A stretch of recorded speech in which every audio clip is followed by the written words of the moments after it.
Admit all. Admit all. Here we go. Welcome, everybody. Welcome, welcome, welcome. I just want to make sure, first of all, before we get rolling, can everybody hear okay? Can you hear okay? All right, super, absolutely super. Well, hello and welcome to Zenful Conversations. This is our first conversation of this year.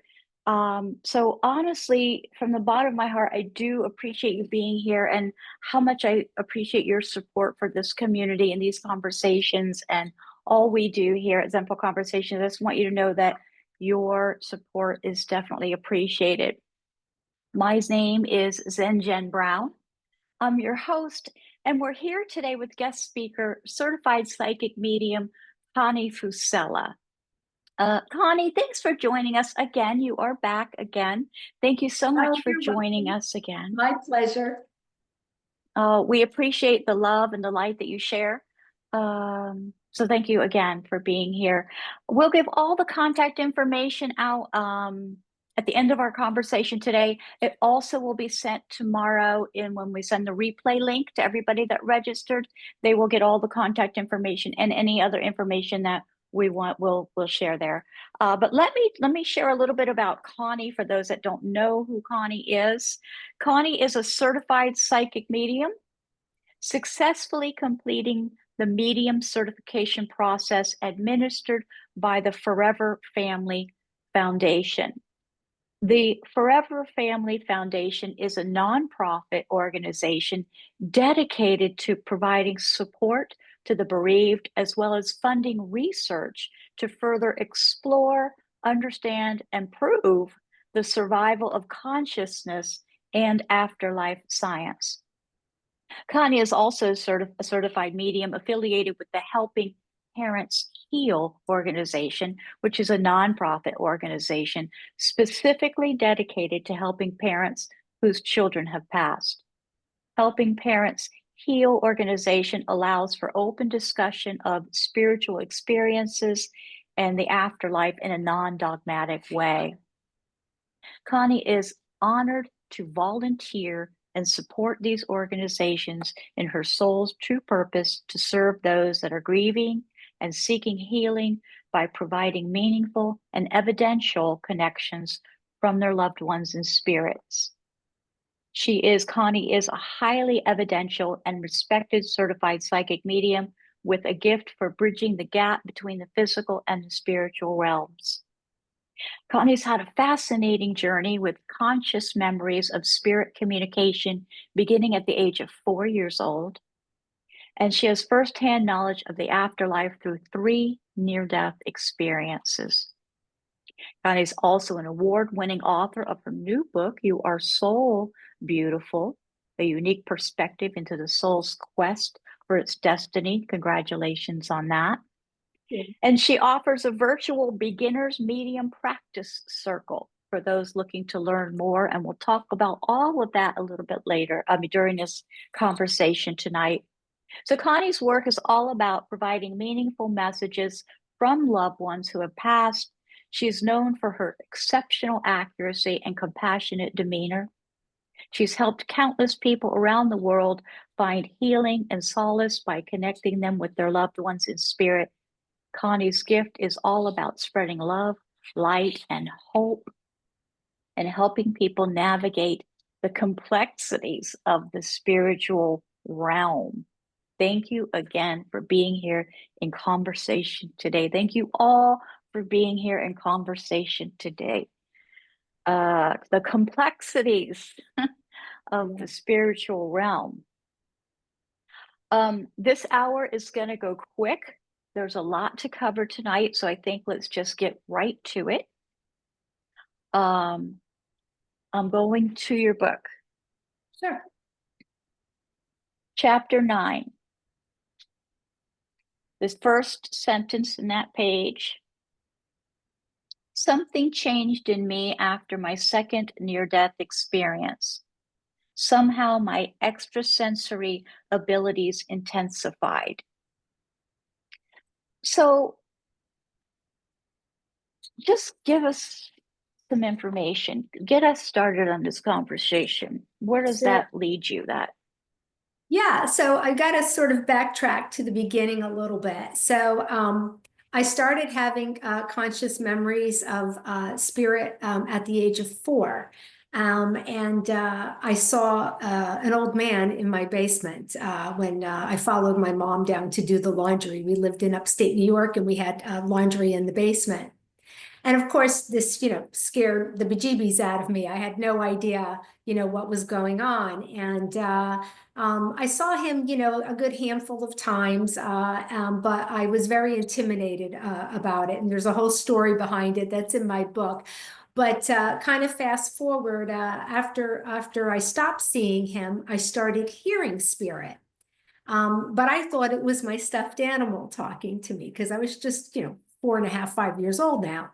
As I went to school, I went to Catholic school from kindergarten to 8th grade, and it happens with a lot of kids you hear, are in touch and see spirit or have their, secret friends, right? Because when we're young as children, our minds are open and we're open and more in touch with the other side. But once our analytical brain starts with school, sometimes all of those extrasensory perceptions go away, which is what happened to me. But then, and I always say, when it's your calling, your soul will keep calling. For me, that came in the form of 3 near-death experiences. The first one happened in my early 20s, and I had what's called a life review. And again, all the details are in my book. But after that, something strange started happening to me. And I would periodically have what's called sleep paralysis. So many of you have probably experienced this. It's when you're between the waking and sleeping state and you're frozen in your bed and you can't move and you want to scream and you can't, it can be terrifying. Sometimes you're sweating. Well, this was happening to me often. And then after these episodes, which were all the same in format, I would lay there, on my bed, on my back. And then all of a sudden I hear this white vibration noise, like humming in my head. And then I'd see myself in spirit form come out of my body and try to lift myself up, all while hearing this voice saying, you need to raise yourself up. You need to raise yourself up. And then I'd come out of it and think, yeah, of course I need to raise myself up, right? I can't move. So I didn't understand what was happening to me. I understand now because of who I am and what I do. Literally, the universe, spirit, my soul was telling me, you need to raise yourself up, meaning raise my vibration, because that's how spirit communication takes place, by raising your vibration, okay? But I had no experience with psychics or mediums, had no frame of reference, so I didn't understand the message, okay? So fast forward to my second near-death experience, which ended up being a ventricular cardiac arrest, and I flatlined. And I had an experience of going into the tunnel and white light and touching into the glow. After I recovered from that, right? I was commuting at the time to New York from upstate New York where I lived. It was a 2-hour miserable one-way commute.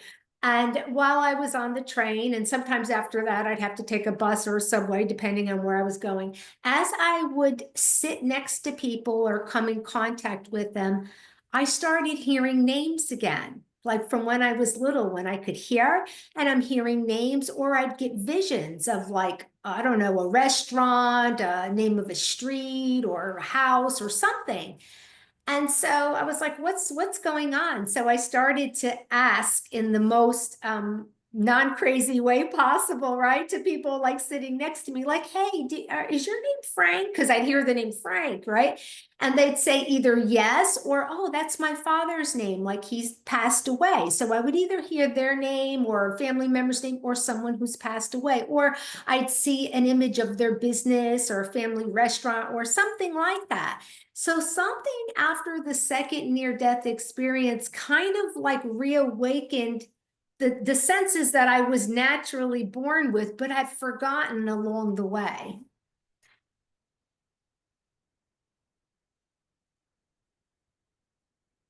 right.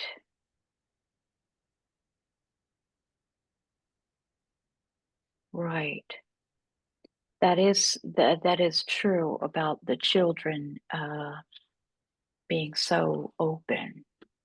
Yes, definitely. Go ahead, continue. Okay, great. So yeah, so then then I have my third near-death experience. So after my second near-death experience, somehow I got pulled. I worked in New York City and I'd have a 45-minute lunch hour and I'd kind of go to one of three places, a block or two away because everything's quick and on a schedule. But one day, this was like maybe a month or so after my second near-death experience, I just walked in a different direction. I don't know why, but I came across a psychic shop. And I went in and I asked the gentleman at the counter, hey, what is this place? What goes on here? And he says, oh, there's lots of readers and they tell your fortune, they predict, the future. So I was like really intrigued. So I signed up to get a reading. Well, I don't know what it was, but something in getting that reading like really resonated with me. And so like maybe twice a month, I'd go and get readings from various readers. So, and I was hooked. There was something that was, pulling me towards this. So, and this was a long time ago. So in 1991, after about a year or so of getting readings, I bought my first deck of tarot cards because, things were happening. I thought, oh, this is, odd. Maybe I'm intuitive. Maybe I have these gifts that I don't know about. And I thought, well, anybody could read tarot cards, right? They're just putting cards down and they all have a meaning. And I'm thinking maybe this would enhance or bring out some other gifts that I have. So I get the cards home and I read the little pamphlet and I start putting the cards down and nothing is working. Nothing is resonating from, with me, and it feels all wrong. And so I'm a true Gemini. I did this for about 10 minutes and then said, nope, this isn't for me. I have no patience for this. So I took those cards and I put them in the bottom of this storage box that I kept for odds and ends. I didn't have the heart to throw them in the garbage. I just put them in there with this other stuff that I'd probably never look at. And then about 10 years went by. And during those 10 years, I was doing a lot of soul progression. And this is what I write about in my book. When I went to go write the book, for years, I had thought about writing my story and the near-death experiences, how I became a medium, but I just didn't feel like that was enough, right? And so I one day, actually, it was another very well-known medium, Laura Lynn Jackson, if you've heard of her. She wrote the book Signs and the Light Between Us. She is a colleague of mine from the Forever Family Foundation, and she gave me a reading a couple years ago. And in the reading, she saw me writing a book. She didn't know I was working on a book at the time. And she also told me that I would get a download from Spirit while I was on a trip, on a boat, actually. And she also didn't know that I was leaving in 2 weeks on a cruise that I had planned. And sure enough, on that cruise, like, a couple days in, I'm sitting there in the early morning by myself, relaxing. And then all of a sudden, I start hearing my spirit team chatter. And they were telling me they wanted me to write this book, but they downloaded this information about various soul levels, which I call solitudes. And basically what these are different levels of soul progression that we as humans go through while we're on Earth. And it's our attitude, our acceptance, and our awareness of following our soul's true purpose, okay? And depending on where you are in this process, you fall into one of these solitudes. So what I did is I wanted to write this book and use my life story as an example how I moved through the solitudes, okay? Because we all come into this world what I call clear, the clear solitude. We all come here and our soul knows our purpose. But what happens is we come into our human bodies, we go through our lives, right? Life happens and we forget. A lot of us forget. And this is why those signs, events, synchronicities, patterns repeat in our lives, because this is our soul trying to focus us and guide us back to our true destiny. Now, for me, that happened with 3 near-death experiences, right? Because my 3rd near-death experience now, I had a visit with Jesus in heaven. And during this experience, Jesus asked me, did I like it there? And I was saying, oh yeah, I love it. I was happy, I was joyful. But I looked around and I realized my children weren't there. So I said, well, where are my children? And he said, well, it's not their time yet. Then he asked me again, do you like it here? And I'm like, I love it here, but where are my children? And he said to me, well, it's not their time yet, and it's not your time either. You have yet to become who you were meant to be. I woke up and saying to myself, who am I supposed to be, right? I don't understand this. And of course, you have to understand, during these 3 near-death experiences, I just thought I had wild dreams, right? Because I didn't come from a family or background of, psychics and mediums and the metaphysical. So I didn't even know I had near-death experiences at the time. But shortly afterwards, I had a strange opportunity present itself where randomly an organizer of a psychic fair called me needing a tarot card reader. I don't know how she got my name, and she called me, and I was very intrigued. And she said she had lots of cancellations. She needed a reader, and I ran to my closet. I mean, I had moved like 3 or 4 times, but I still had that deck of tarot cards in that storage box. So I checked on them. They were there, went back to the phone and said, yeah, I'll do it. So this was like on a Thursday afternoon, and the psychic fair was on Saturday. Saturday morning, I'm getting ready to go, and it was like reality set in for me, I guess, finally, right? And I thought to myself, oh my gosh, what are you doing? How did I commit to this? I've never done a reading. I don't know what those cards mean. Like, how can I go do this? This is nuts, right? So if anybody knows me, I'm true to my name, Constance. It means loyal and dedicated. I will never leave you hanging. So my plan was to kind of show up for the psychic fair and tell the lady, sorry, I can't do any readings because I don't know. But I'll help you do something else. So that's the plan. And I get there, and the lady's very flustered. She starts, dragging me down this, long space into this room down at the end with a little small table and chairs. And she says, this is where you're going to be. And I said, oh, I have to tell you, I'm sorry. I really can't do this. And she just said, oh, no, like she wasn't having it. And I was terrified. I was kind of scared of her. So I said, okay, I'll sit here and I'll do it. So I sat there just terrified and praying that nobody would show up because I had no idea what I was going to do. And sure enough, about 15, 20 minutes later, a lady showed up, probably in her mid-50s, wanting a reading, and I'm really nervous, and I'm pulling those new cards out of the box, and they're, struggling to get them out. And she's already kind of giving me the look like, not sure about her. So I just start putting the cards down randomly. I don't know what I'm doing. I make this big circle. I start putting them in the middle, and I use all 76 cards without saying a word. And so finally the lady says to me, are you ever going to say anything? And I was like, oh my gosh. So I looked down at the cards, and the strangest thing happened.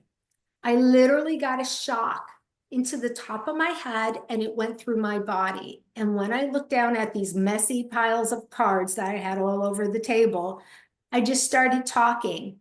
And I said something like, there's a family secret that just got revealed, and it has to do with somebody passing. And I see communication from a lawyer. There's important papers, and I see a trip overseas in the next couple of weeks. And then I saw this big windfall of money coming to this lady. So I asked her, I said, does any of this make any sense? And she told me a few weeks earlier, she had found out she was adopted because her biological father had passed away. He lived in Europe. His lawyer contacted her, and she was leaving in a couple of weeks on a trip to Europe to claim this big inheritance. So I was spot on with what I said. And so I continued to read and give her more things that she validated. And so the lady, left. She thanked me. She said it was one of the best readings she ever had.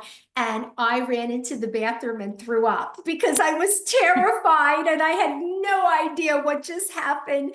I literally, that's how I started reading. I don't know what happened. I don't know how I knew the things I knew. So I started, reading the cards and practicing on friends and doing little psychic fairs and kind of, getting into my groove of how to read them. And that's how I started becoming a psychic reader. And I still read the same way with that same original deck of cards I bought in 1991. They're very worn, but I still use them and I still read the same way. I do not know the meanings of the cards. But after doing this for about 10 years or so, I started hearing again. And as I'm doing readings, I start hearing names and, information. And the person's like, well, that person's deceased. That person's deceased. And so I was like, well, what's going on with me? Why am I hearing all this information about, people that are dead? And so again, a friend of mine, who was into all of this kind of stuff and said, I think you're a medium, Connie. And I'm like, what's a medium? I still didn't really know anything about anything. So I looked into it and, took some classes. Admittedly, the training I got in the beginning was not great. And after a couple of years of practicing, I felt I was not getting anywhere.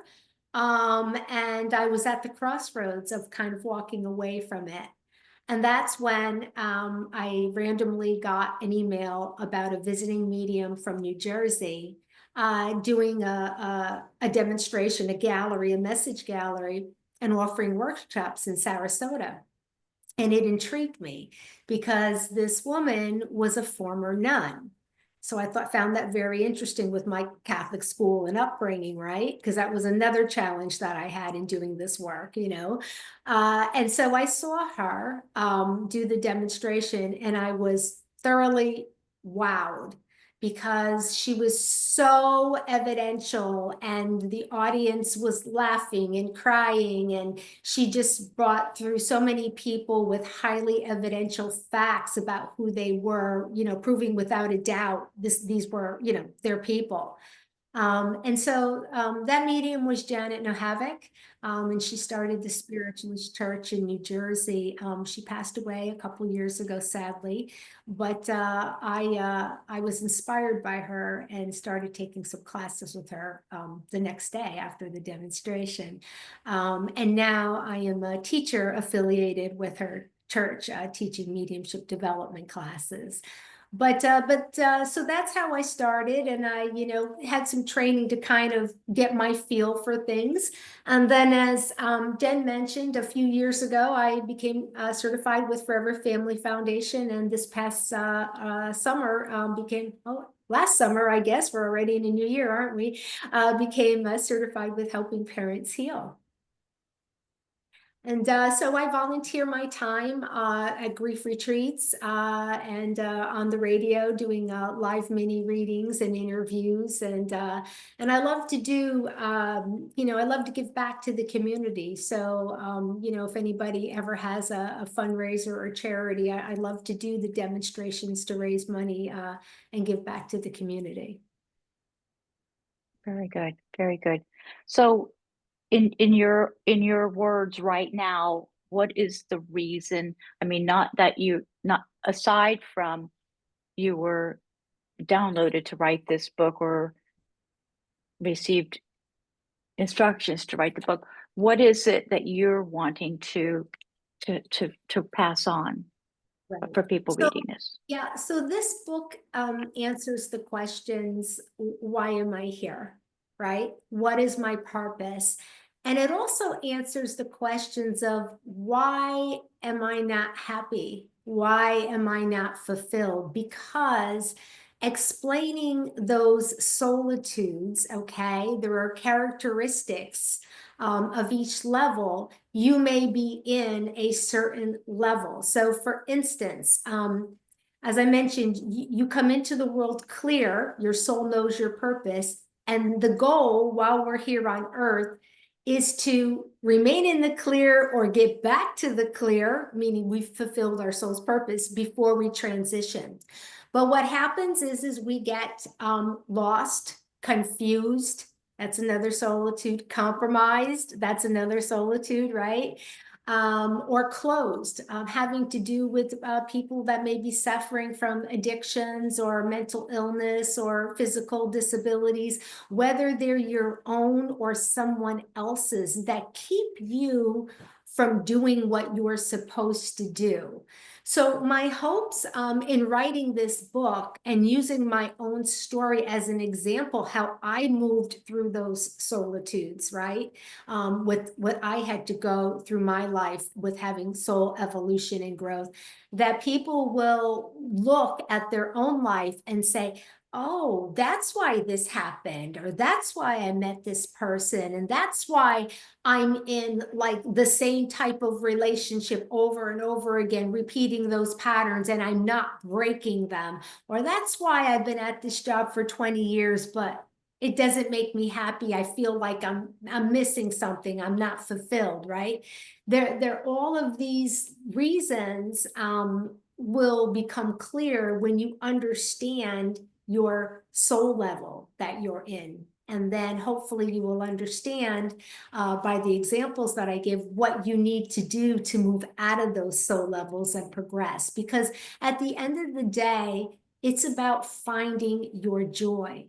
Because when you realize your soul purpose and fulfill your soul purpose, that brings you joy. Okay. And that's why we're here. It's all about lessons of love and light, right? And so we need to know how we can progress here and move through those solitudes to get to where we need to be. I'm just going to go over, it looks like there's 5 solitudes. Yes. The clear solitude, the confused solitude, the compromised solitude, the closed solitude, and the committed solitude. The committed solitude. Thank you. Thank you for sharing all of that. Let me ask if there's any questions. Is that okay? Are you okay with that? Yeah. Does anybody have any questions that they'd like to ask Connie at this point in time? Just raise your hand, unmute, or anything if you have any questions right now. Okay, we're all listening then. Looks like, okay, great. So I'm going to put the book aside for a second. This course, this online course that you have, Yep. what is it called? Let me just get that note.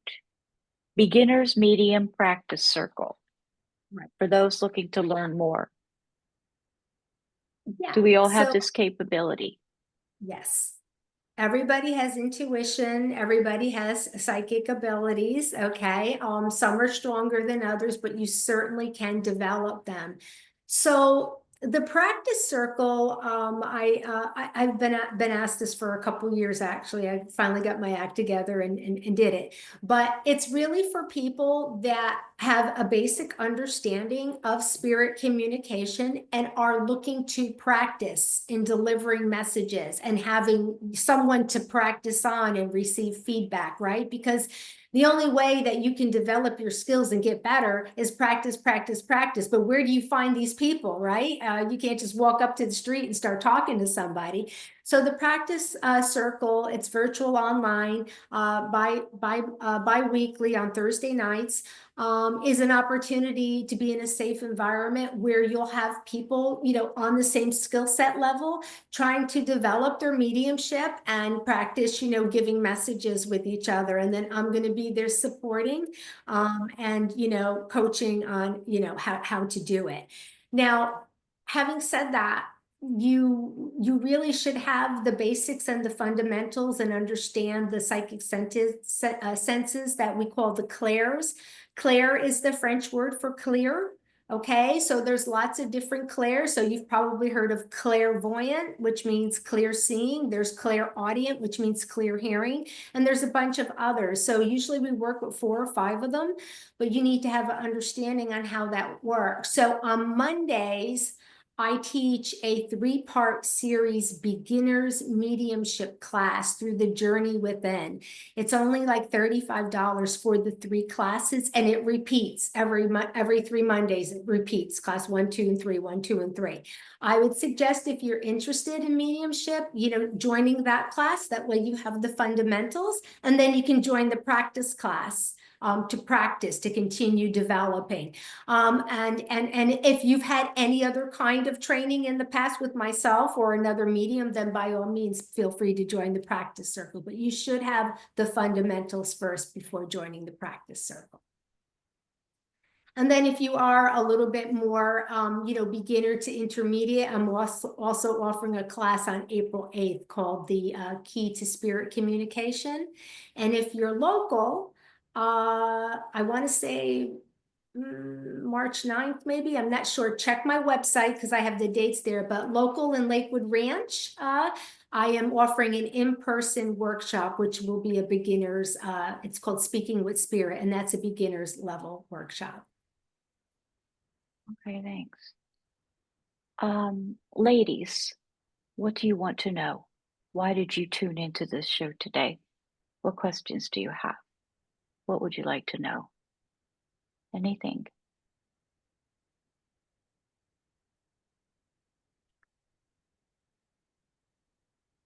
Raise your hand or go ahead, Sally. Thank you. Yes, I have a question, and it's probably more communication.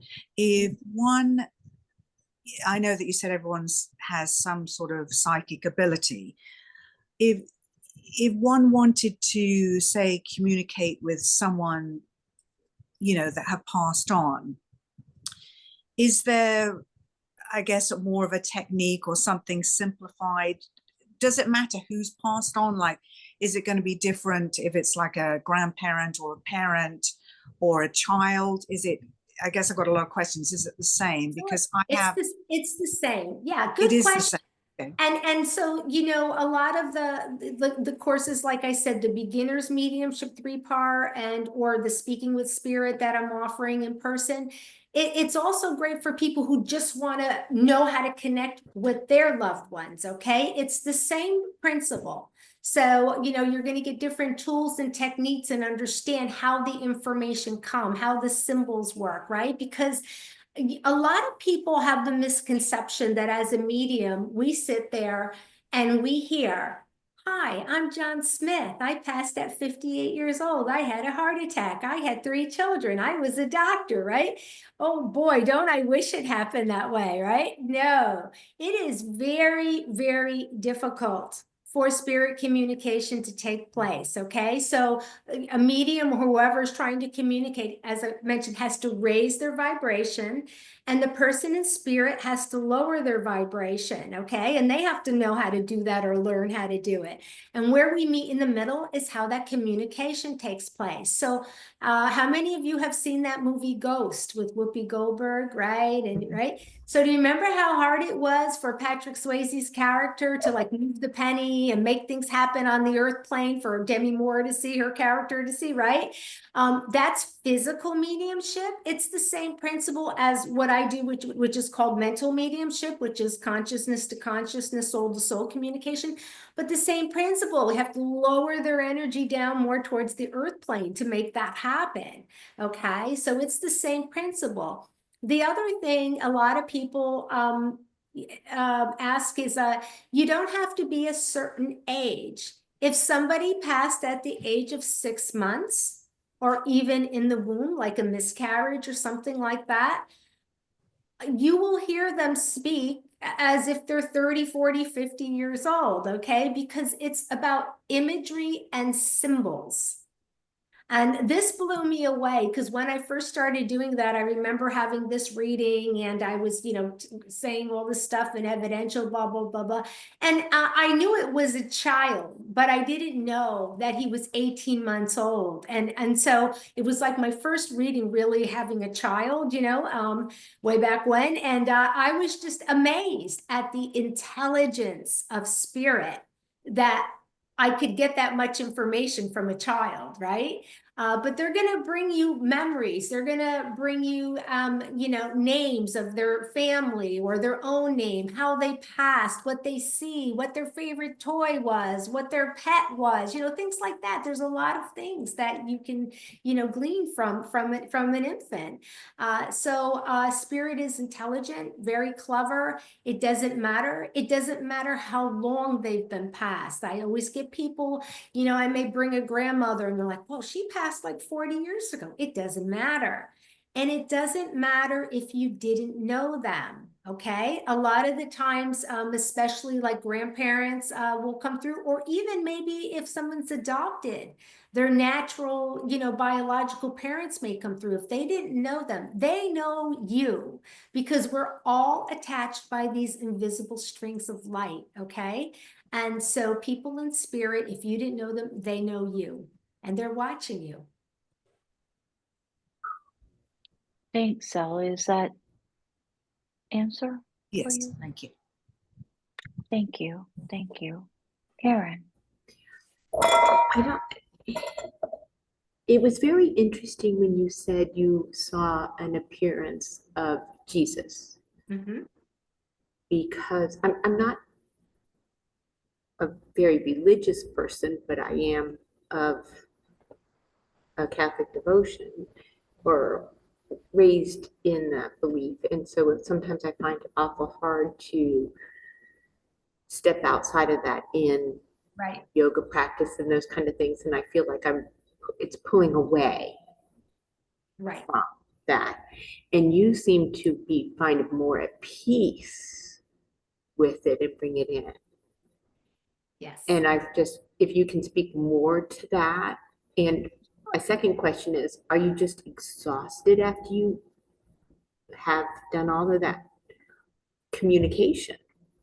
Well, I'll answer the second one first. Absolutely. Now, when I'm doing just like private readings or one, depending, I don't like to read more than 40 minutes because once I go past an hour, I'm depleting, my energy. And Yes. I don't know if you notice, I do talk pretty quick and my personality is quick. So I do give a lot of information, in 30 or 40 minutes. So I feel that that's enough. When I do the big, galleries with, 20, 30, 40, 60 people, whatever, yeah, I'm exhausted. I have to prepare all day. I have to make sure I get a good night's sleep. I have to eat a certain way. I mean, that's just my personal regimen. But the next day, usually around 2 o'clock in the afternoon, it hits me and I just want to lay down and and I don't nap, unfortunately. I've never napped a day in my life, even when I was a child.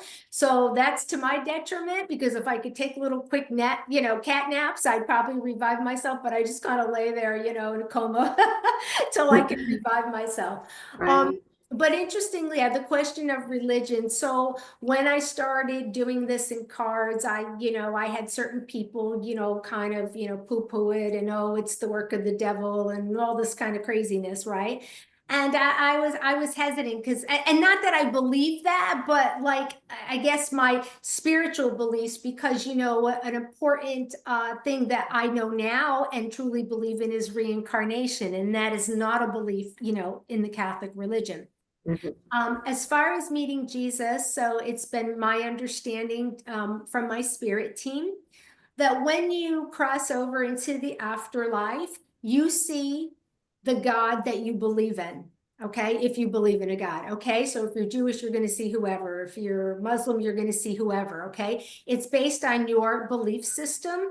It's just like when you transition, everybody is healthy, happy, doing whatever you want to do. Okay, the afterlife is your soul full of light and joy and health and happiness. So it's basically, all of your dreams come true. I don't know how to put it in any other way.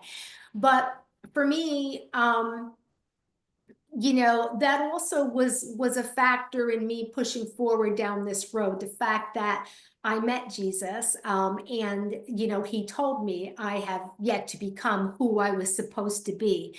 And so, interestingly enough, I struggled with it still, and I had done a psychic party.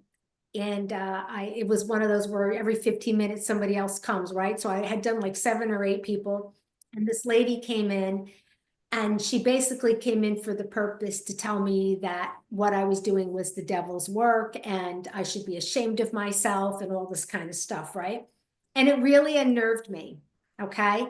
And I almost like burst into tears. And I went home and I was like, oh my gosh, you know, how horrible. I don't want people to say that about me, you know, blah, blah, blah. Mm. And this was like on a Friday night. Sunday, I went to church.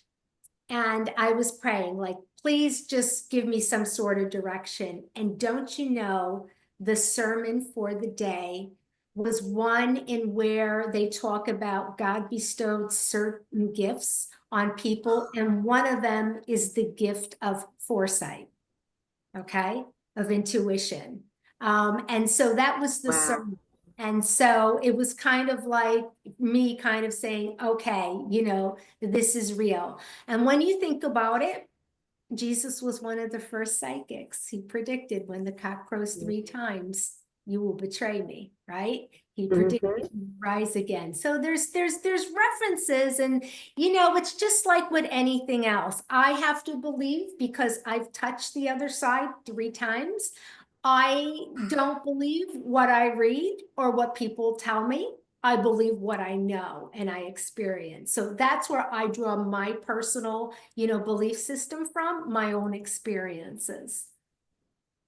Very, Thank very you. intriguing. Thank you, Karen. Thank you so much for asking for your question. Yeah, I got to say, I think for any energy work, there needs to be some kind of self-care regimen, just because otherwise you are, even with breathwork sessions or meditation sessions, any of it, even when I do the day retreats, I need to rest the next day. Well, you know, the other thing, And yeah, sorry, go ahead. no, I was just saying, as far as the religion thing, I mean, I had that too.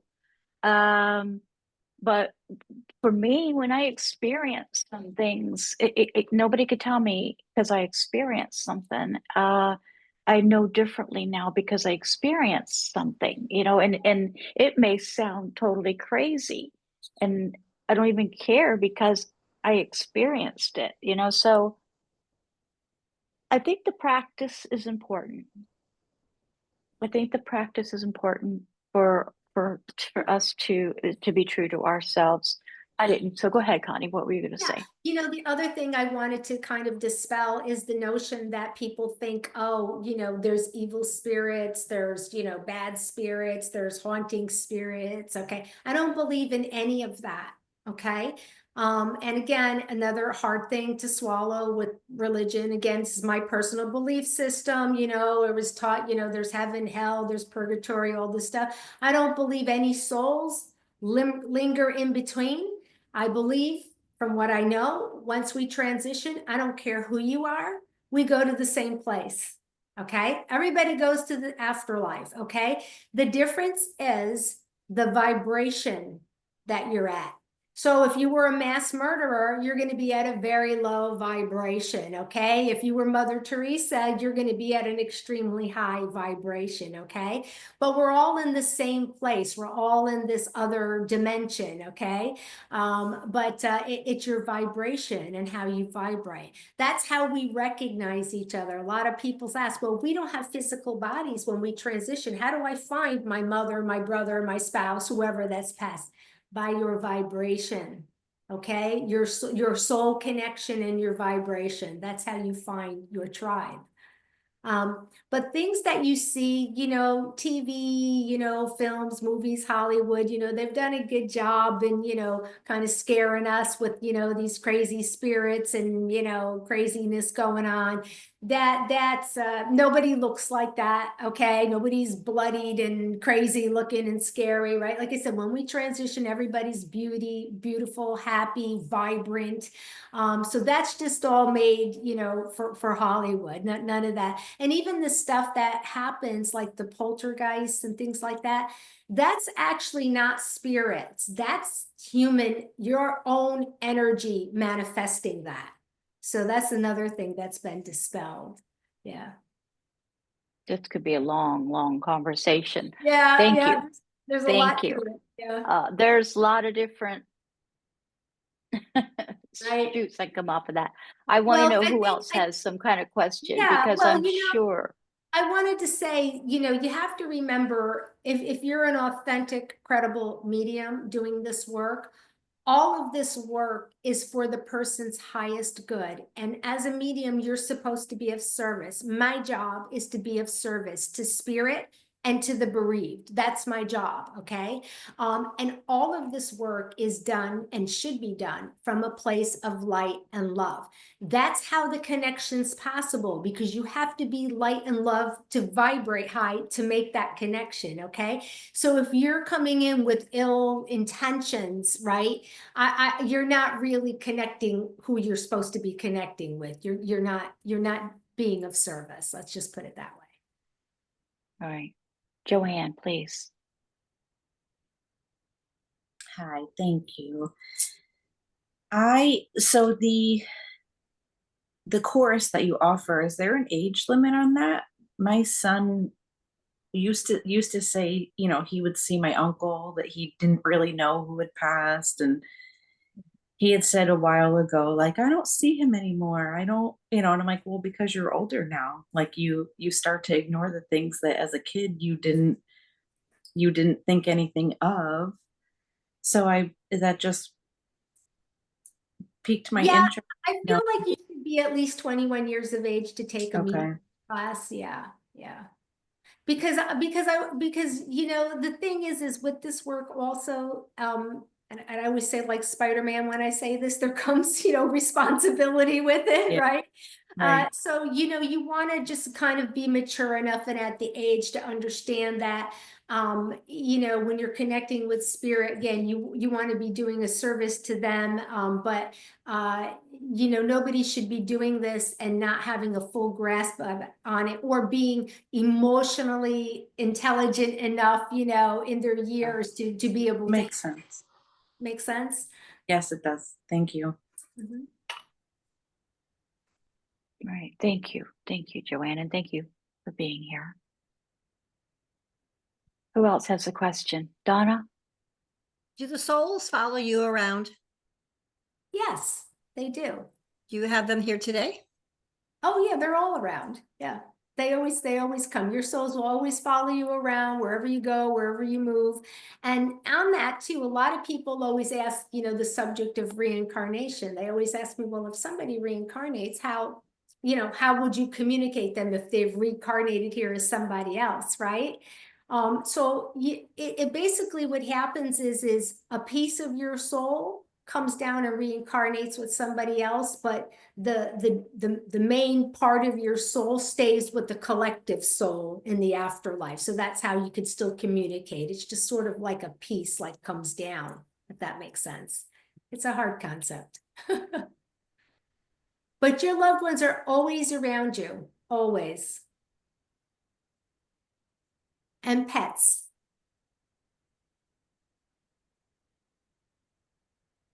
I get I'll do a lot of readings, a lot of pets come through, especially the dogs. I'm partial to dogs. I've rescued dogs my whole life. But oh gosh, cats, birds, lizards, fish, lots of pets come through, horses. And they wait for you. They wait with a family member. Somehow they wait with somebody attached to you until you transition. Donna, do you want to know a little bit more? My husband passed away in July of 23, and it's been a whole year, and he's finally started coming to me. I've had some really nice readings from him. I talk to him every day. I tell him where I am, and sometimes I just kind of badger him. It's just like, I need to hear from you. And it's actually helping my heart to heal. A journey of grief is not a fun one, especially after a long relationship. So, any opportunity I have to hear from him, it just warms my heart. Yeah, and it makes sense what you said, because a lot of the people ask me, well, why can't I feel my loved one? They lost somebody and they can't feel them, and they can't feel them near. A lot of the times because it's too new. And when you're in grief, your vibration is low. And this is what, like, I teach in my classes about ways to lift your vibration to enhance that spirit communication. And that's the number one reason why people don't hear or feel their loved ones. They're there, they're always there, but you may not feel them because your vibration is low, because you're sad, right? That's a low vibration. So it makes perfect sense. That does make sense. That does make sense. Thank you. Thank you. Diane.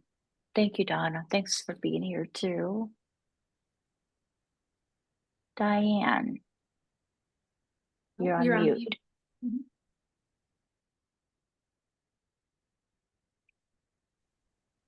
Okay.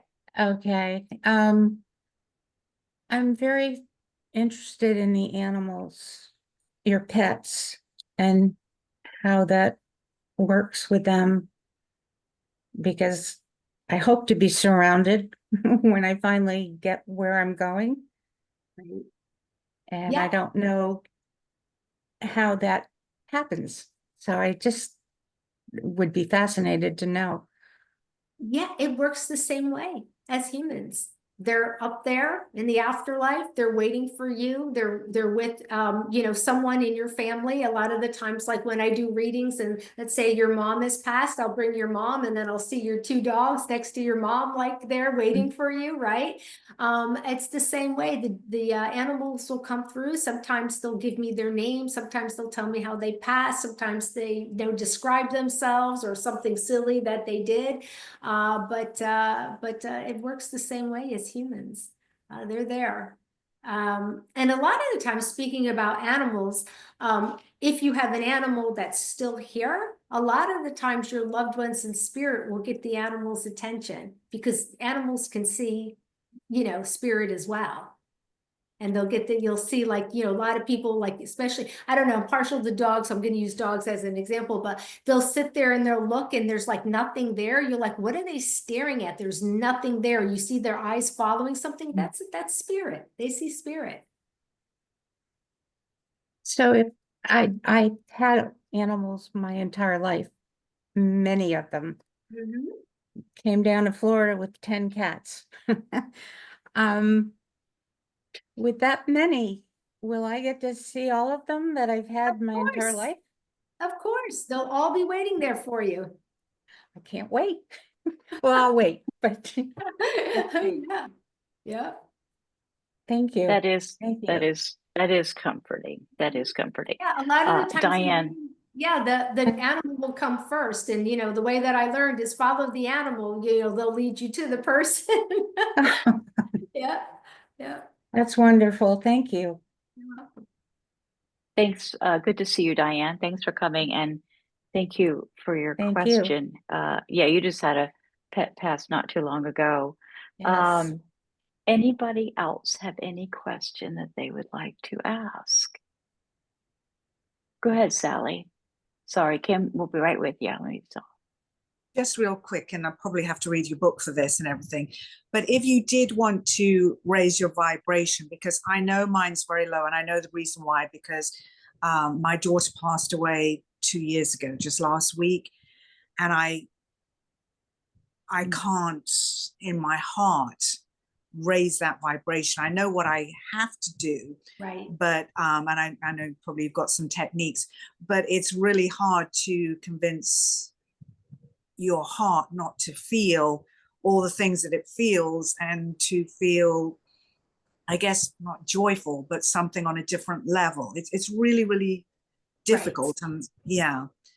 Yeah, it does take time, but some of the things that you can do is and again, you have to, I always say, and especially working, with the two foundations that deal with the bereaved, when you hear people say it'll get easier in time and stuff like that, no. Grief never gets easier, right? And I was like, it's just like, the ocean or the river, you have to learn to flow with it. You have to learn how your life now looks differently and without the people in it, okay? So it's just you adapting to it, okay? But the grief is always going to be there, okay? But what you can do is, and again, it happens in time, I lost both my parents, and that was hard, right? But then now when I hear a certain song that reminds me of my mom, I start to smile. When I look at big pictures, and especially some of them are really like goofy pictures, when you laugh or you smile, it's things like that that just bring you joy briefly in those moments. That'll help lift your vibration. You have to get to the point where you learn to smile through the tears, right? And those happy moments or those funny times, things that make you laugh, that'll help bring your vibration. What I do too, a lot of the times, and this is one of the things I teach is, a lot of people can't meditate or find that hard, okay? I'm one of them, believe it or not. I'm probably misdiagnosed ADD. I cannot, 10 minutes, and then I'm, right? So just being outside, the sun on my face, walking in nature, I like to ride my bike, things that just kind of take your mind off of everything else, listening to music, okay, things like that can lift your vibration and help you. A lot of the times when I'm just walking around, and for some reason when I'm driving, is when I get information from my parents. It's like, there it is, you know what I mean? Versus me sitting here like, okay, I want to sit here and talk to somebody. It comes randomly because you're not in your analytical mind. When you start thinking and focusing and really, then you're in your analytical mind, all right? You're in your left brain and you want to be on the right brain, which is your creative, intuitive, fun side. Make sense? Hey, traumatic events take time, and I personally know you do things to try I mean, you've come to some of my workshops, so I know what that means. But I think really extra love, when our heart is hurting, extra love, extra love, I love you, sweet girl. Right. I love you, sweet girl. And nourish yourself, nourish yourself. It's no easy task. It's no easy task. Thank you. Thank you for being here also. Kimberly. Hey there. Connie, I love your hair, Oh, thank you. tell you. So I've been intuitive, like I think my whole life, as far as I can remember. And then I ended up I'm a nurse, massage therapist. Like I've always like that kind of stuff. And I feel like I pick up a lot of energy. I pick up a lot of people's stuff.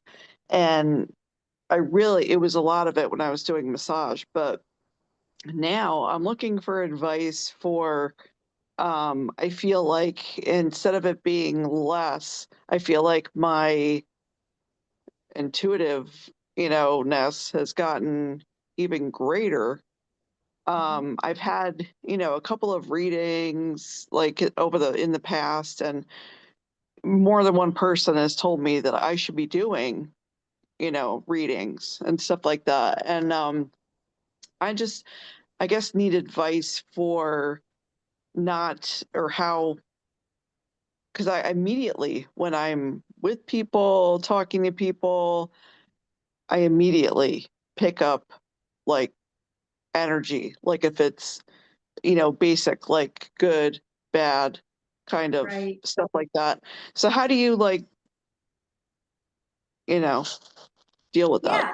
And it's interesting, and that you chose the career path of being a nurse, and Mhm. picking up on things like that, and massage therapist. So that's all very empath. You pick up feelings of Mhm. people. things like that.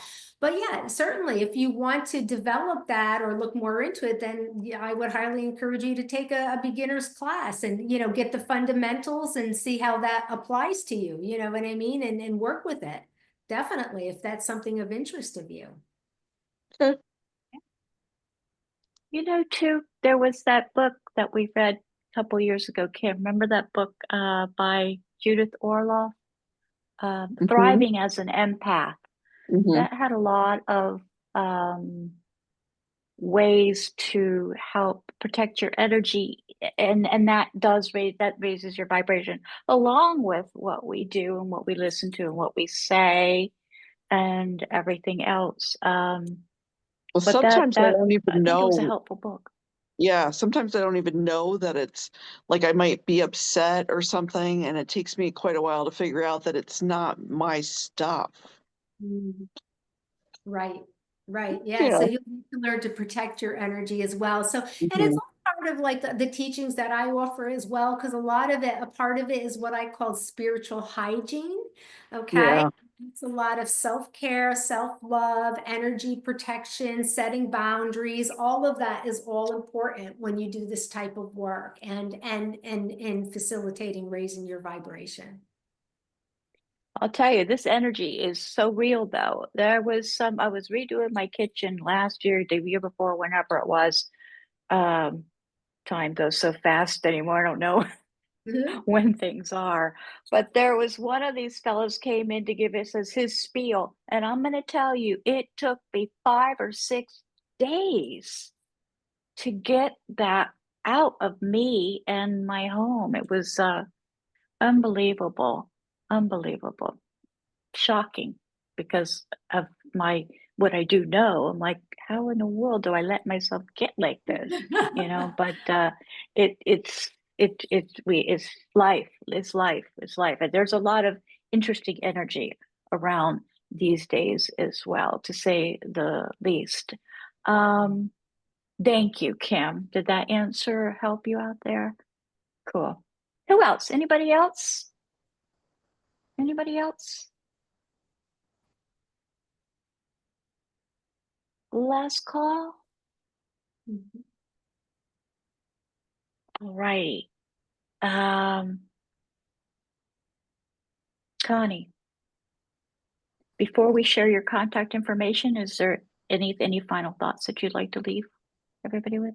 Yeah, sure. You know, again, I just want everyone to know that, the afterlife is real.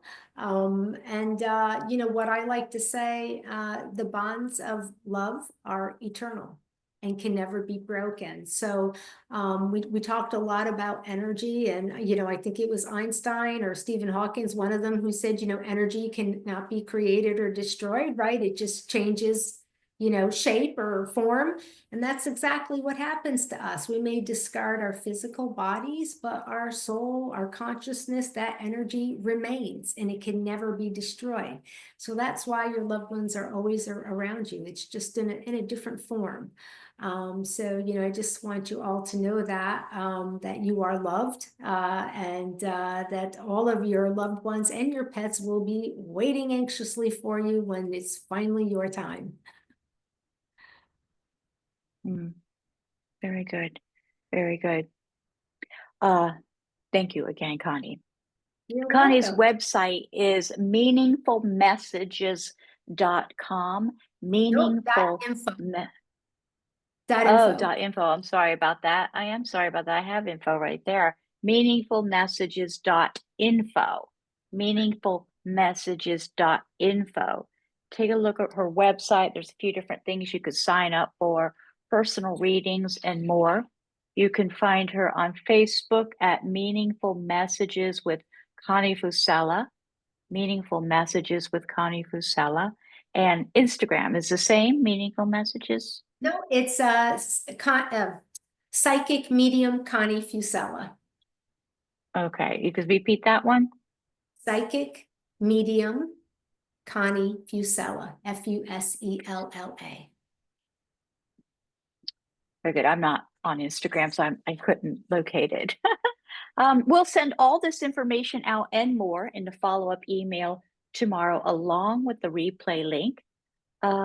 Please visit zenfulconversations.com to sign up for more of these wonderful conversations. Although right now I don't have a lot of them listed, but I'm working on a few, so we're good. But there's always something going on, so please at least get on my email list. I'm a one-man show here, so it's not always up to date, but I'm getting better at it. Thank you all for showing up. It's important that we show up. It's important that we show up. Thank you all for supporting this community.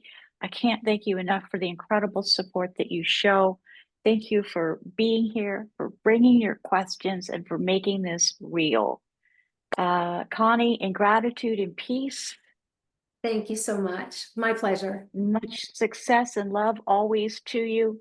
Everyone, thank you, thank you, thank you. And we'll see you next time. All right. Namaste. Take care, everyone. Namaste. Bye, everyone.